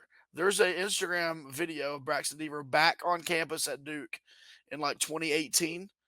He kicked a 40-yard field goal in like dress shoes. He had on a suit pants and dress shoes and kicked a 40-yard field goal. My dog. All right. Since I am the old man, that's what I'm here for. And I will go ahead and tell you that some of my guys have already gotten stolen off the list. So, my quarterback, I was actually just talking to his position coach, Curtis Cooper, the long snapper. His grandfather, I got a chance to talk to him the other night. Ben Bennett would be my quarterback. Ben Bennett put up all kinds of numbers as I was a young pup in diapers, but the man was a great quarterback. Running back, I'm all over the place with this. I really like Chris Douglas, but I'm gonna go with Shaquille Powell. I think that his career was really good and he had a great time there. Wide receiver, man, on such short notice, honestly, Chris Kastner would be one of them. I got to go Clarkston Hines. Clarkston Hines is one of the most recognizable Duke receivers of all time. I remember back in the day we actually his nephew, I think, was in your class, Josh, wasn't it, Brandon? So anyway, old school guy, and then Sorry, yes, I was muted. My bad. no, that's fine. And then tight end, I was going to go with Devo myself, Braxton Deaver, and just because of Braxton Deaver and his family. They are a football family. They are a great set of folks, and Braxton was just a fun dude to watch. He was one of the more entertaining folks in general, and he got it honest because his sisters are like that. His dad and mom were like that. They're just great folks. But he was one of my favorite players that came through Duke. All right. At Drew Chesh, what weaknesses are there in the Chapel Hill College offense for the Duke defense, or what they can take advantage of? Edit. I was, I mean, Drew, that's a I was great like question. I was looking at the Carolina offense, and I'm like, I mean, there's not too many weaknesses. Mr. Hampton would like to have a word from the backfield. Mr. Walker. Mr. May would like to have a word from the backfield, and Mr. Walker would like to have a word from the wide receiver room. I don't see many weaknesses, to be honest with you. And so what you have to hope for, and we're going to get to this in our predictions, you just have to hope that the ball bounces Duke's way and doesn't bounce Carolina's way. But that offense, man, I wish there was a chink in that armor, and I don't see one.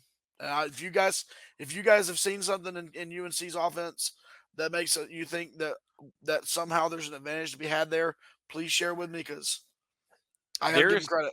Yeah, there's one thing that I've noticed the last couple of games that I've watched, both in person and on TV. The O-line lets the defense get to May a lot quicker than I thought. And it goes back to what we were talking with about who was state quarterback. I'm drawing a blank now. Morris. It was the same way. Yeah, if you pressure him quickly, he's going to make a lot of mistakes. Now, Drake May's a whole different type of quarterback. But as I've seen, if you pressure him, he can't go through his progressions, and he either throws it away or he throws something really quick, hoping one of his receivers grabs the ball. Because he's got some stout receivers. This UNC offense is really, really good, as much as it pains me to say.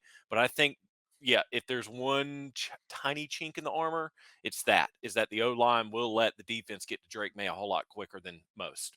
Well, I was going to say yesterday, watching the game, the DN for Campbell, he got in there multiple times and was able to get a hit or two in on him, where he just basically outrushed the tackle or whatever and got to May. So, like Brian said, but there's a chance if you get out there fast enough. And Duke has got the position there.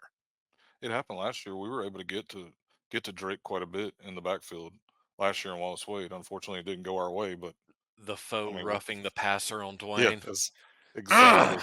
Gosh, bad memories. We're just bringing up too many bad memories. That's the Dwayne Carter play where he goes, "Oh, I'm sorry, Mr. May. How would you like for me to place you on the ground?" At LA Dodgers all day, Sam with his weekly. There he is. He said the answer to this is not an insult to any position on this team, simply a fun thought he had. If we could choose just one former Duke player to come back for this one game versus UNC, who would it be? And he said he'll make it. He said he'll make it more of a challenge. He said we have to each choose a different player.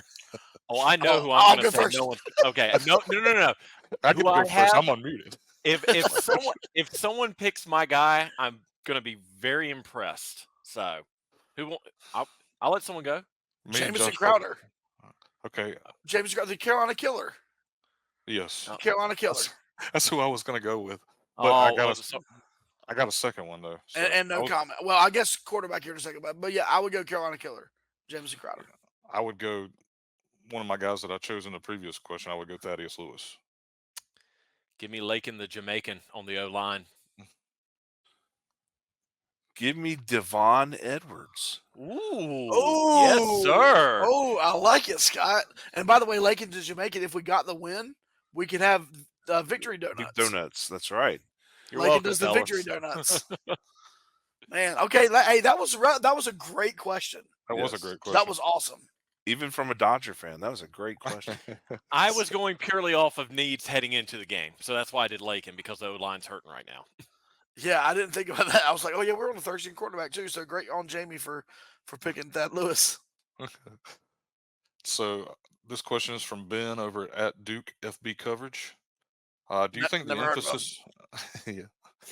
Do you think that the emphasis on running the ball this season developed in part because of the inconsistency we have seen from the wide receivers with all the drops? Do you think they get a sense that the coaching staff picked up on that during the preseason and decided to run the ball, or was it just a thing that was it just kind of So, happened and we were running the ball so well? I mean, I think it just happened.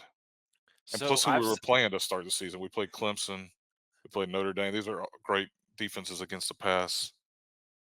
Yeah, and I agree, and I think we've talked about this a lot during the season. I think it's the defensive schemes that have been presented to Duke that affords more runs. Because let's be honest, if Kevin Johns pulled Riley Leonard to the side before in fall ball and said, hey Riley, this is what we're going to do. We're going to run the ball probably 70-30. You're not going to be throwing that much. I don't think Riley would have taken that well, but again, I think this offense is based off of what is presented in front of them. Because if you cannot adjust to the defensive schemes, you're not going to win many football games. And again, we've been very successful with. It's probably now a two-headed running back. We don't know Jaquez's status, but we've had a three-headed running back for the majority of the season, and these defensive schemes have let us run over them. So I don't think it's something to where Kevin Johns went into the season going, "This is what we're going to do." It's more of, "Oh, this is being presented in front of us right here now. This is let me call some run plays." Yeah, I actually think in a way the result of us running the ball so much has caused the skittishness in the wide receiver room. Right. So like I've heard basketball in fact on the JJ Redick podcast, shout out old man in the three. He was talking to somebody, I forget which interview it was, but he was talking to a role player.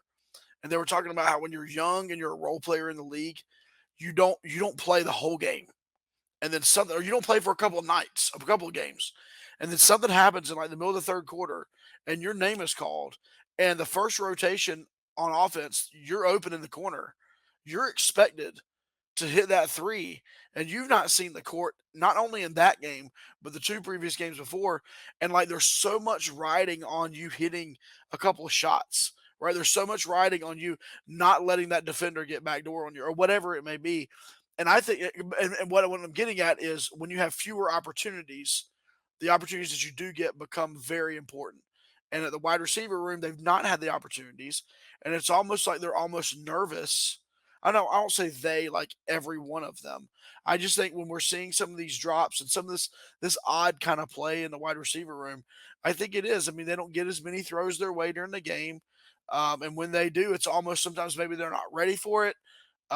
It's a different quarterback too. I mean, a couple of people mentioned it on Twitter.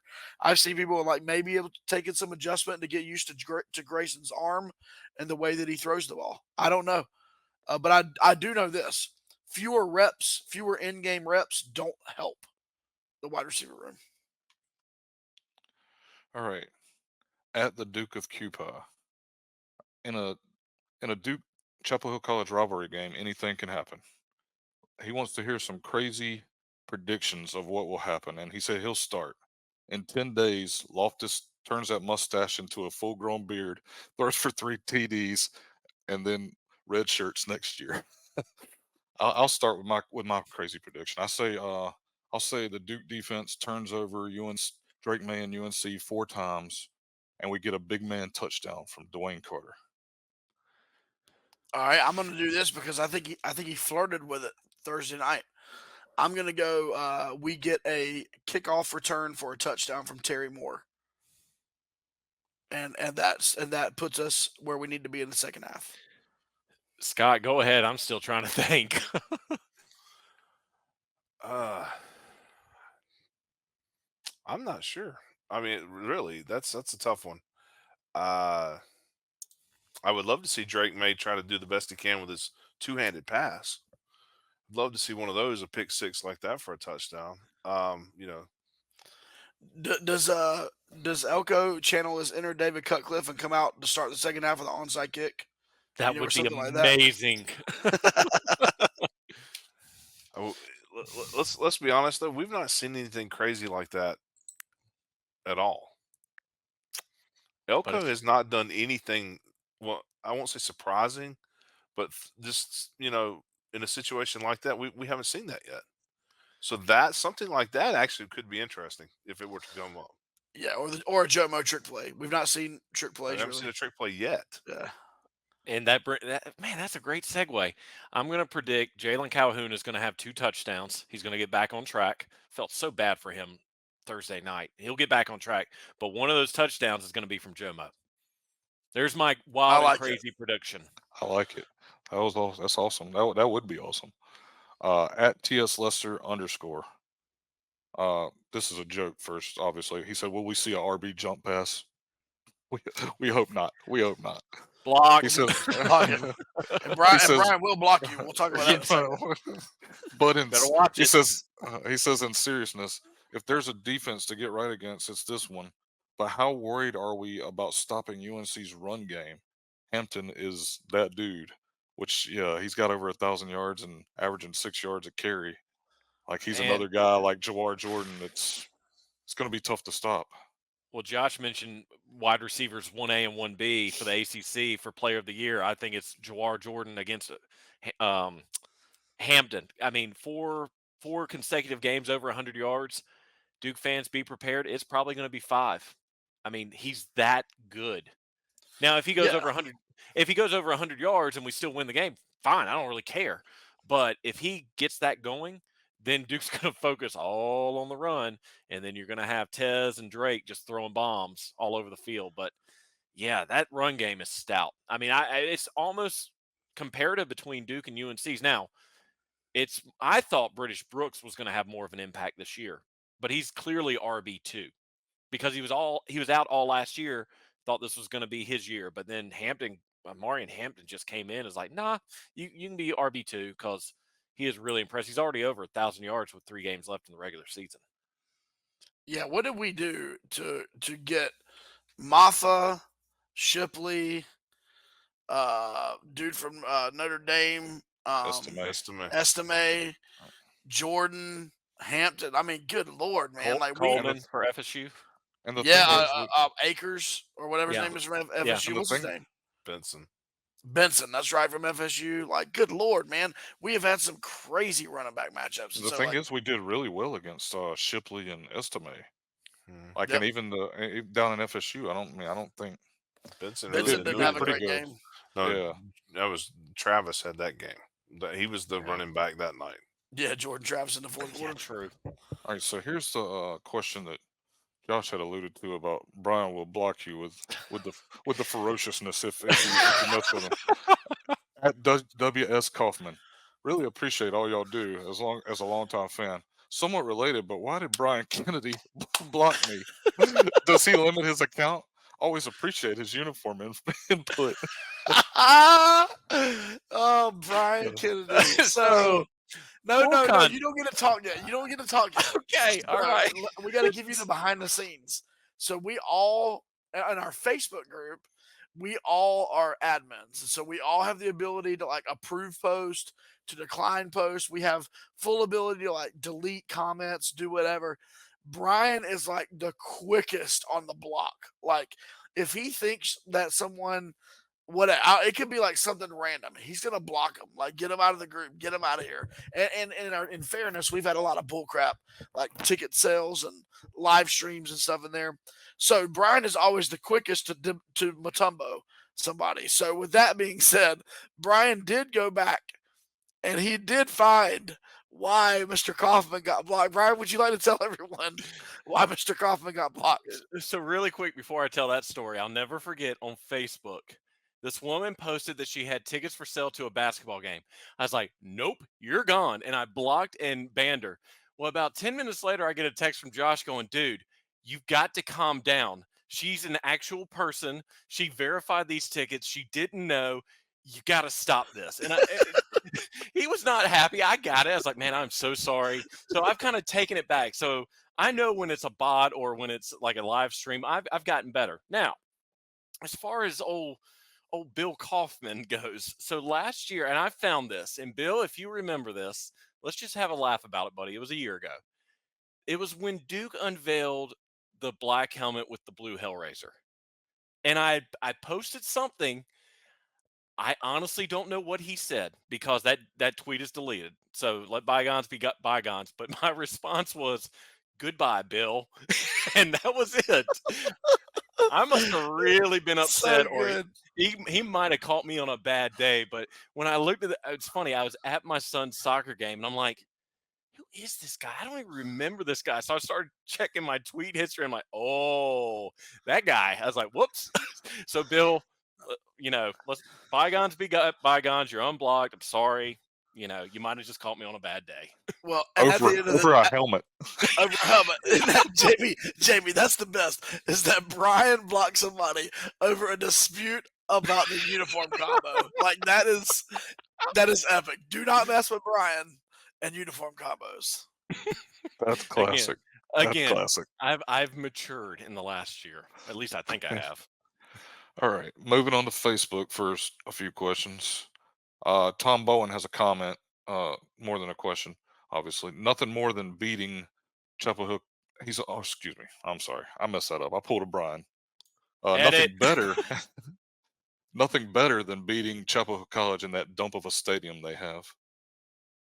Regina Lee, this question is not important, she said, but based on the ESPN broadcast, Riley was looking very calm and upbeat at the game. Were you surprised to see him looking so relaxed rather than intense? And not really. I'm not surprised. No, knowing Riley, how we've known him, doing our interviews and stuff with him over the years, he's really just a very relaxed young man. I mean, that's his personality. Hey, I was really thought it was funny that at halftime he had to put long pants on because he was out there in shorts and he had to go with the long pants. And I'm like, dude, I don't blame you, man. It was cold. I mean, Josh's daughter Kelsey turned into like just a hoodie at one point. Like that's all you could see. Yeah, Yeah. she was pretty mad that I convinced her to go to that game. It was cold up there in the media room too, just so y'all know Oh, that. stop it. Oh, Wow. shut up. Wow. Y- Wow. I really thought Hudson was going to last the whole game. We were coming back from the second chance Halloween. I said, "All right, buddy, it's your call. It's halftime. Do you want to go?" "No, I think we'll stay." He takes about 100 feet down. He goes, "I'm ready to go." Hudson was great, man. Shout out to Hudson with the Blue Devil costume. He was killing it. Got Oh, yeah. hot you for days. Hot you Hey, for days. yeah, no doubt. Back to Regina's thing, I do think it was really neat to see how involved that Riley was with the quarterbacks and even with the offensive line. And like you saw him over there on the sidelines, he was really engaged in the game. And we would expect nothing less from him, but it just shows his leadership. All right. She had one more question. Secondly, she says same request as last week. Discuss the achievable adjustments Duke can make while so many players are out or just playable rather than actually healthy. And do we think that Jalen Calhoun can regain some confidence this week after having, which we're not going to dog on Jalen or nothing, but he had a couple of drops. So, but he did have Yep, a clutch catch right there yep. on that last drive. That was a beautiful throw from Grayson too. Yeah, so a couple of things about the injuries. I thought it was really good. I thought Brian Parker had a really good game in the place of Graham. I thought that once we settled um, to our lineup in the offensive line, Jacob tried to give it a go and he just couldn't move. But once we settled in with Scott Elliott on the middle, he was flanked on the right by Justin Pickett. He was flanked on the left by Maurice McIntyre. Then we had Hornerbrook and Parker. I thought that line did a decent job. Now, obviously, they got to Grayson some, which is not ideal. But I thought they did well, and I think for them the achievable next step is just reps. Brian Parker needs reps. You know what I mean? Like Pickett needs reps. So like at the end of the day, I think that's going to be it. And then to speak on the Jalen Calhoun thing, look, there is no one who is more pissed off or frustrated about those drops than Jalen Calhoun. Like, and look, we were all frustrated. I'm sure he was frustrated with himself. Like, no one likes that. But at the end of the day, you're exactly right. He made a catch in the fourth quarter in traffic, kind of redeemed himself, and I believe it's going to give him some confidence leading into this Carolina game. We got to get rolling. All right. Grayson Lancaster with just a comment really. It's very possible that we end this season with wins over all three in-state rivals with a backup QB, which wow, that would be insane to finish out the trio against Carolina and Keenan with a backup QB. Uh, Peter Dodge, he says, I too am stained with sin. From my perch in section 28, I said disparaging words directed at drop passes and certain penalties unrelated to actual play, which I think we all did. We were all upset with certain things. I will atone in some way. Seriously, as someone who's been a true fan of Duke football since being introduced in 1983, it's been for the most part a bumpy ride. We weren't around for the Spurrier years, and this was before computer access to games. Take it from a grizzled old fan, take a step back, reflect on what the past year and three quarters have been, and appreciate last night's victory. This is a banged up group, yet they fought their asses off and came away with ball eligibility. But PS beat the absolutely. God, I cannot talk today. I'm like taking over for Brian. Beat the absolute living snot out of those high foreheaded, mouth breathing, illiterate cretins from Chapel Hill Community College. There was actually not a question in there, and that was No, incredible. no. Thank It you, was just Peter Dodge. it was like 3 paragraphs. Peter, you're my favorite center. Next, Hans. I just put his first name because his last name there was no way I was pronouncing that. Sorry, Hans Gruber. I know it's partly because Waters and Jacquez were beat up, but it was interesting to see Jalen Coleman in during the game-winning fourth quarter field goal driving us weight. In his few opportunities this season back from injury, he's been looking like 2022 Jalen Coleman. Injuries aside, do you think there's an opportunity to lean some on Jalen's fresh legs to finish up the season? Yes. Yeah, 100%. I think that's exactly why he was in. I mean, you obviously we saw Jacquez go out with the injury. I think Jordan was banged up as well. And yeah, I mean there were fresh legs, and I'm telling you, we were speaking to some family members of his after the game. You could tell that there was a fresh running back in the game on that drive. He had the pop that we had been missing. So for sure. All right, Pradeep. The reason for a Thursday night game is TV money. I applaud our guys for getting it done after a 5-day turnaround. The bonus is a 9-day turnaround. But Wake still beat us down the middle, and I think he was talking about some of those passes that we saw where receivers were just absolutely wide open, which he's correct. How do we beat Chapel High School? Chapel Hill High School is what he referred to them as. I mean, Well, I we've think go it's ahead. going to have to be to me, if we're going to win in Chapel Hill, it's going to be a low scoring game. We're not going to want to get in a shootout with Drake May in that offense. Yeah. I mean, the rest is the big thing. Again, 9 days rest before the next game. I just think the Wake Forest game was a catalyst of having to play the past Saturday against Louisville, not having the game that anyone expected, then turning around 4 or 5 days later and you're having to be back on the field. So getting the rest is a big thing. But yeah, I think just sticking to the game plan. This team knows how to win. It's not like they're not like a Pitt or UVA. As much I'm just being honest, who have won 2 games I think all season long, both of them. So stick to the game plan, do what you know works. And again, this UNC team is beatable. It's been seen against UVA, which was one of their 2 wins, and Georgia Tech. Yeah, and I mean, at the end of the day, you have to be disciplined. So we cannot have lining up in the neutral zone penalties like crazy. We can't have false start penalties like crazy, right? You have to play disciplined if you're Duke. And then secondly, you have to lean on the fact that Carolina's not going to play discipline. And I don't know that for sure, but you have to hope that they don't play discipline. And then the ball's going to bounce your way. At the end of the day, the crazy thing about playing Carolina is you could be up 14 points in the fourth quarter and it's not over because they can put points on the board so quickly. And so at the end of the day, you got to play disciplined. You got to hope they don't, and you got to hope the ball bounces your way. Scott, what do you think? All I would say is if you're playing defense, especially on a wide receiver, you have to have your head on a swivel because you have to know that Hampton may be running down your backside to go for a touchdown. And that's one of the key things that, the mesh was kind of what got Duke in trouble. You had to wait and see what was going to happen. They don't do the mesh, but they do a lot of play fakes to Hampton. And if Hampton gets the football, you definitely have to turn your backside around and tackle his butt. Because if you don't, he's going to run you over and run by you to the touchdown if you don't stop him. All right, this is the last question. If I can. Stuart Todd says the challenge of getting and keeping top quality backups in the NIL and transfer portal is difficult nowadays, obviously.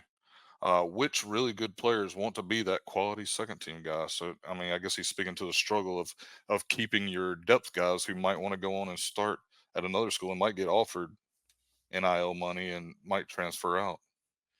Yeah, I mean, if you want to look at the areas on the team where you see a lot of those second string guys come in the two deep is the defensive line. You know, you have a guy like I don't even know who the ones are, who that second end is now. It's a revolving door between Anthony Nelson and VJ Anthony and Wes Williams on opposite of RJ Oben. But those are guys I think in that second unit that that need to step up. You have freshmen who are not playing on the defensive line this year. They're redshirting, but you're going to see them step up in that two deep. And you're exactly right, Stuart. At the end of the day, getting people to be content with their role that they have is the challenge of this era, where you can literally transfer at the drop of a hat, and there's money, and so yeah, that's tough. I don't know of any other specific positions where I see that playing out as much as I do on the defensive line. I've got one quarterback room because let's say Riley comes back, Henry comes back, Grayson is going to come back more than likely. Who's coming in? Tyler Cherry, who more than likely, based off of what we've read and seen, he could come in and have an immediate impact. So could one of those guys ahead of him who realizes or knows that, hey, if I'm going to play, it's only going to be due to injury, go elsewhere? Very likely. Or what we've seen from Mike Elko, move one of them to a different position that has a need. Maybe something that they've already played in high school, but then they focused on being a quarterback. We're on the outside looking in, don't really have all the ins and outs of what's happening in 2024, but the QB room is going to be very interesting come next spring. I do think one more thing, and I know we're done. I will transition after this. I do think Duke is unique in the fact that the degree from Duke does mean something, and so I do believe that guys aren't going to be as quick to jump ship after year one or two, because I do think they want to get their degree, and then they can move on from there. What do you think, Scott? I see you. Now, I was going to say, the guys, there's an opportunity for, the whole switching positions and things like that. Um, you have to be open for anything. And if a coach asks you to do something like that, I mean, it's obviously they see they see your potential, they see the possibility of what you can do. And speaking of Terry Moore and Jeremiah Hazley, there's a really good piece on this week's All Access with Coach Elko on those two guys about transferring from where they were to the positions they're in now. So it's if you can find that on YouTube, it's a really good watch. And shout out to Nicky Dalmolin was back, and him and Jeremiah played that tight end room together in the weight game. So, well, thank you as always, thank you guys for sending in your questions. We appreciate Jamie getting those put together for us. And as always, we love the interaction with you guys as you watch and listen. That reminds us, if you're watching and listening right now, would you press pause? If you're listening on Apple Podcasts, give us a 5-star rating and review if we've earned one. If you're on Spotify or any other platform that lets you rate, would you give us a 5-star rating? And then if you're watching this on YouTube, would you make sure you subscribe to our channel? We'd love to interact with you in the comments. We have a lot of fun there. And so make sure you are doing that. Following us on social media at Duke FB Talk, on Twitter, X, on Instagram, on TikTok, and then searching for our group on Facebook, Duke Football Talk. And then obviously everything we do can be found at DukeFootballTalk.com. We really appreciate your support, guys. You guys are awesome. We love meeting you. Come up and say hi to us. Pitt game. We'll be at the UNC game, and we'll be at the UVA game. That's the plan right now. So we'd love to see if you're going to be any of those places for sure. Well, it's time for This Week in Duke Football History. Scott has been doing this for us this year, and we are looking forward to seeing what This Week in Duke Football History has for us. Scott, take it away. So for This Week in Duke Football History, we're actually going to go back to a Chapel Hill College game back on November the 10th, 2018. Duke will defeat Chapel Hill College 42-35. In my opinion, this game was the game that moved Daniel Jones up to the 6th pick for the New York Giants. Jones led Duke with 31 for 54 passing, 361 yards, and 3 touchdowns with 1 INT. He also led the team on the ground with 15 rushes for 186 yards and 1 touchdown. TJ Ramming had 9 receptions for 98 yards, and Chris Taylor had 4 receptions for 95 yards and a TD. Brandon Hill started in the place of injured Joe Giles Harris and led the team with 10 tackles. Ben Humphreys had 8 tackles also. This win moved Duke to 7-3 and 3-3 in the conference, and it moved Chapel Hill College to 1-8 and 1-6 in the conference, which is a beautiful thing. Now, the great significance of this game was that we had Brian give Daniel Jones a high five before the game, and Brian still swears that he gave Jones the Midas touch to lead Duke to that wonderful victory that afternoon. And that was this week in Duke football history, brought to you by Bull City Sheet Metal. With over 40,000 pounds of ductwork produced each week, Bull City Sheet Metal uses the state-of-the-art equipment and highly trained staff to meet all of your ductwork needs. Give them a call at 919-354-0993 or visit bullcitysheetmetal.com. Josh, you got to make that logo blue or something, man. Every week you're covering it up with your hand. And by the way, Scott, it was a handshake, not a high five. It was the handshake game. And if it wasn't for you telling Daniel that I was his #1 fan, he would have never come over and given me a handshake. Yes, I take credit for that because it went backwards, exactly the opposite way I thought it would go. But we won at the end of the day. So, hey, I actually did something smart for once in my life. And for those of you wondering, I'm very critical of Daniel Jones. I still am, seeing as he's a New York Giant. But Scott made it his point to try to embarrass me. And he thought Daniel would have a different reaction. Like he said, he yelled and said, "Daniel, he's your #1 fan." And I look and he smiles at me, stops, walks over and says, "Hey, I really appreciate that," and shakes my hand. And part of the story too, though, we had a group. Josh had won something. We had a group there, so Brian's wife was there, and we had a handful of Carolina fans with us also. So me, trying to be the jokester that I was, thought it would be funny to try to embarrass Brian in front of his wife, and there we go. So you're welcome, Duke fans. You're That's welcome. right. That's right. It was all Brian. It was all Brian. Well, thank you, Scott, for that, for throwing it back there to the Daniel Jones game. Man, that's an incredible stat line. Just crazy. Maybe we need to make sure Brian is shaking all quarterbacks' hands before every Carolina game. I'll be waiting at the bus line when they get there in Chapel Hill. Let's do it. Let's do it. Well, Brian, it's time for the tale of the tape. This is where Brian will break down our opponent, give you some historical information there between the matchup, and then also give you a did you know about their school or athletic department. So, Brian, not yet sponsored here, man, but without further ado, it's the tale of the tape for the UNC game. Brian, take it away.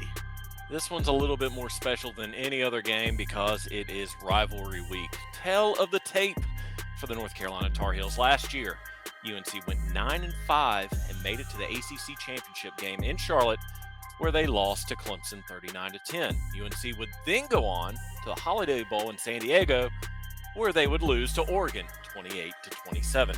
Now, last week, as we stated already, UNC defeated Campbell handily 59-7, and they are 7-2 overall. Head coach Mac Brown's in his 15th season of coaching UNC and has an overall coaching record of 281, 146, and 1. He also has one national title where he was with Texas. Now, overall, this is the 109th meeting all time between Duke and UNC, with UNC leading the series matchup on Duke 63-41. There's also 4 ties in the series. The first ever meeting between Duke and North Carolina came all the way back in 1888 on Thanksgiving Day at the Athletic Park in Raleigh, where Duke, then Trinity College, defeated the Tar Heels 16-0. The two schools would play 6 more times between 1889 and 1894 before the series would go dormant in 1895 after then Trinity College president John Kilgo banned football because it was deemed, quote, too dangerous for the athletes. After a 27-year hiatus, the rivalry would be reignited, I should say, in 1922 when UNC would defeat Duke 20-0 in Chapel Hill. Since that time in 1922, Duke and UNC have played each other every year. Now last year, tough pill to swallow. UNC defeated the Blue Devils 38-35 in Wallace Wade, and they are currently on a 4-game winning streak in the series. The last time Duke defeated UNC was in 2018, the handshake game, where Duke defeated UNC 42-35. And Mike Elko is 2-2 all time against UNC. He's got wins where he was the defensive coordinator at Texas A&M and Notre Dame, both in 2021 and 2017, and 2 losses, one where he was the coordinator at Wake in 2015, and of course, last year. And now it's time for the Did You Know? Duke and UNC have been battling for the victory bell now for 75 years. The inspiration for the bell came in 1948 after the head male cheerleaders for each school, Norman Spear from UNC, Loring Jones from Duke, agreed that the team should be battling for something tangible. Before this collaboration, the only proof of a rivalry trophy between Duke and UNC is from a photo from the 1937 game where the winning team received a golden goalpost trophy. I actually found that photo. Pretty interesting. Spear and Jones wanted a trophy that would be a symbolic way to foster more friendly relationships between the two schools. How'd that work out? Inspired by other rivalry trophies at the time, Loring and Jones came up with the idea of a victory bell. The bell was founded by Jones and taken off of an old Southern Railway train, and Spears had his engineering drawing professor come up with the base design to hold the bell. The bell itself would make its debut on November 20th, 1948 at Kenan Stadium, where then number 5 UNC would defeat Duke 20-0 and take first possession of the bell. Since that day, UNC has won the bell 48 out of the 74 times the two teams have played. A newer tradition for the victory bell started in 2004 after UNC spray painted the bell's base when they defeated Duke and Durham and took back possession of the bell. Since 2004, if a team takes back possession of the bell, they spray paint their school colors on the base until the two teams meet the following season. And that was the tale of the tape for the North Carolina Tar Heels. And folks, I can guarantee you this, there's going to be some dark blue spray paint heading into Kenan Stadium Saturday night. That's right. We just hope that Duke can spray paint it blue after the game. If it's happening, you can bet your bottom dollar that myself and Mr. Kennedy will be down there on that field getting good video clips and footage of it. We'll be working media for this game in Chapel Hill, so we're looking forward to that. Well, now it's the time. We're gonna see what happened with last week's predictions. See which ones of you predicted it right. We got a repeat for this one. For this week, and then we're going to tell you what we think about the UNC game, who's going to win, what we're going to wear, and looking forward to that. So who won our social media pick'ems from this past week? So on Facebook, we actually have 2 winners. 2 people predicted the same score. Scott Cornelius and Chris McLaughlin. I think Chris has already won once before.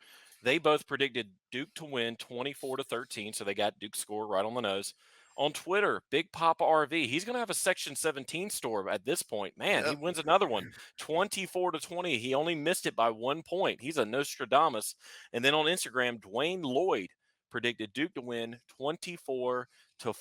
So Scott will be reaching out to you guys this week to try to get your addresses so you can get some Section 17 merchandise. That's really cool. I ran into Scott Cornelius at the game heading there during halftime or whatever, so got to meet him. That's really cool that he won. All right, let's talk about lines and numbers. Where are we sitting, over under, and then we'll let you know our predictions. Yeah, so as I stated earlier, we are recording on a Sunday for the first time this season, and this is typically the time that the over-under and the point spread comes out. Since we've started recording, this is a crazy thing. The line has gone from UNC being a 13-point favorite to a 10-point favorite to now a 7-point favorite. So it's UNC 7 points. People must have been bidding like crazy or betting like crazy when they saw the 13-point spread. But anyway, UNC right now has a 7-point advantage, and the over-under is 55.5 points. So the Vegas thinks there's going to be a lot of scoring. So I'll go ahead and start since I'm already talking. This is by far my favorite game of the year.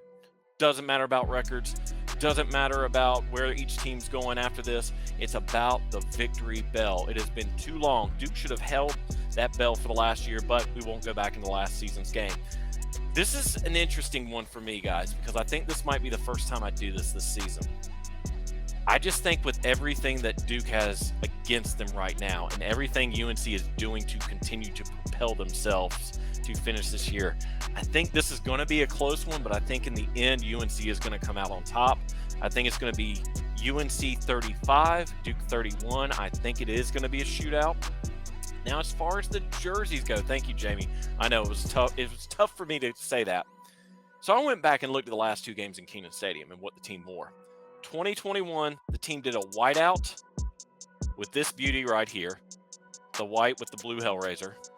In 2019, the team went white, white, blue with the white Hellraiser. So why change a good thing, guys? It's going to be the icy whites and the white hell. And then, with that being said, some of us are going to get another point for our predictions because one of the side bets was, will Duke wear the Hellraisers more than once? They did it last week against Wake Forest. I don't see them changing against UNC. I'm more curious what UNC is going to roll out. They have some nice threads when the Duke game comes. Last year, they had the Carolina blue chrome helmet with the Tar Heel.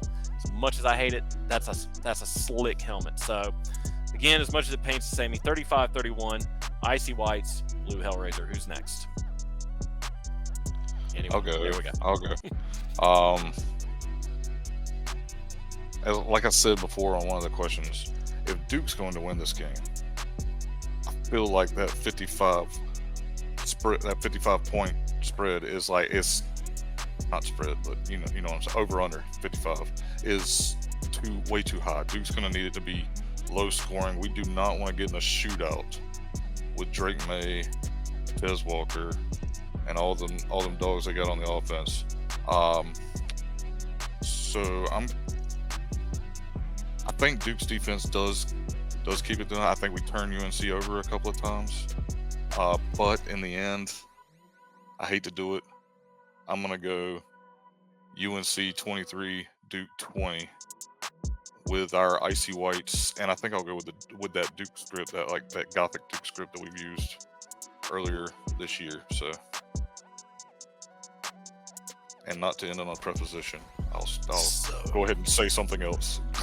And with that being said, I will transition to someone else. I love it. All right, I am going to mimic Brian's choice. That was I have it written down, icy whites with the Hellraiser. Yep, with the blue Hellraiser logo on the white helmet. No stripe. I'm going to go no stripe on that. We'll see how that goes. I don't know. But anyway, we're getting a little bit too detailed there. But icy white with Hellraiser. I am going to take this game. I think it's going to be a little bit over. I'm going UNC 38, Duke 28. UNC 38, Duke 28. Sorry. Well, folks, it's my turn. All right, so as you know, I hate Chapel Hill College more than I hate anything possible.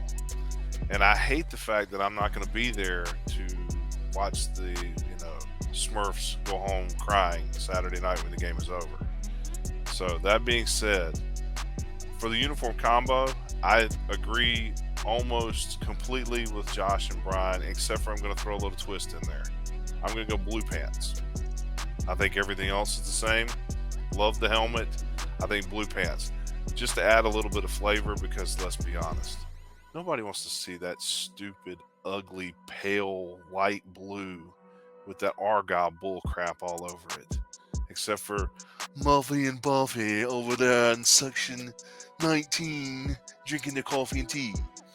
So, and we don't give a crap about them because they're going to be leaving at halftime anyway because it'll be too cold and they'll be too tired. For the score, I'm going to be the one. I got to be it, which is why I'm glad you guys let me go last after you three picked Carolina.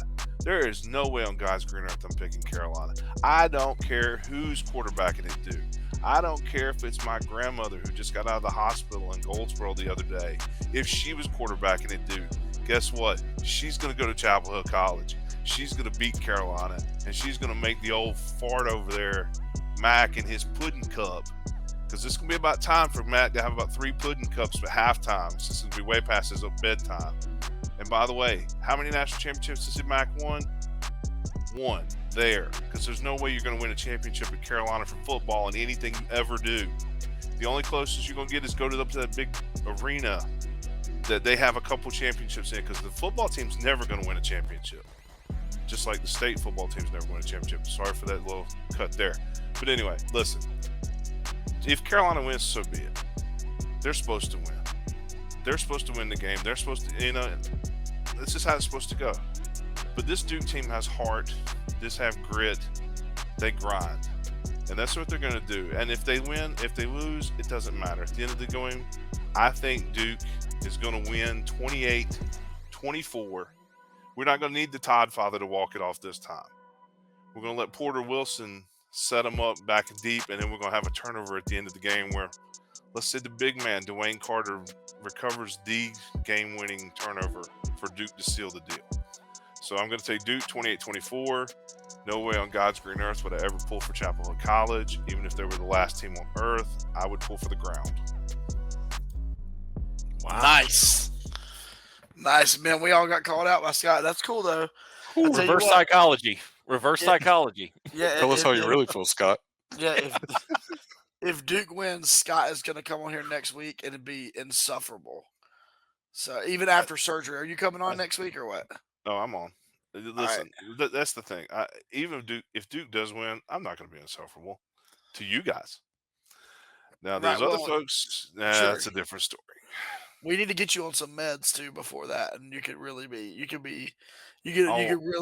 entertain us. That's the folks. Just in case you're wondering, that's part of the reason why we're doing it today. I'm having surgery tomorrow, so that's part of that's why I'm not going to be able to be there next weekend. Hoping to be there for the Virginia game. Everything will be right by then, but just for the record, just so everybody's wondering where the heck I am, that's where I'm at. It's not because I want to not be there. I really do want to be there, but I got to have the surgery instead. All right, so myself, Brian, and Jamie will be at the game. Brian and myself will be doing some media work on the field.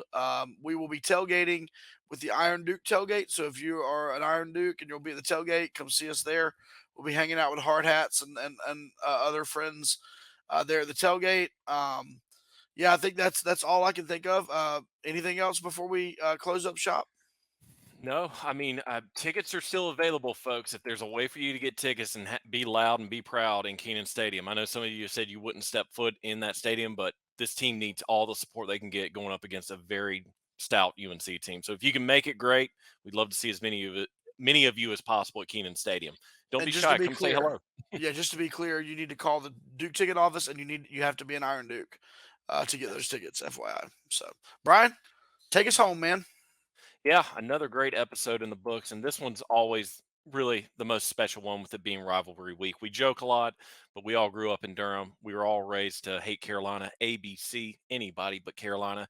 Regardless of records, regardless of situation with players, it's going to be another fun one. But that'll do it for us. For Josh Cox, for Jamie Holt, for Scott Medlin, and producer Justin Sykes, I'm Brian Kennedy, and this has been another episode of the Duke Football Talk Section 17 podcast. And go to hell, Carolina. Go to hell. Now turn the music up.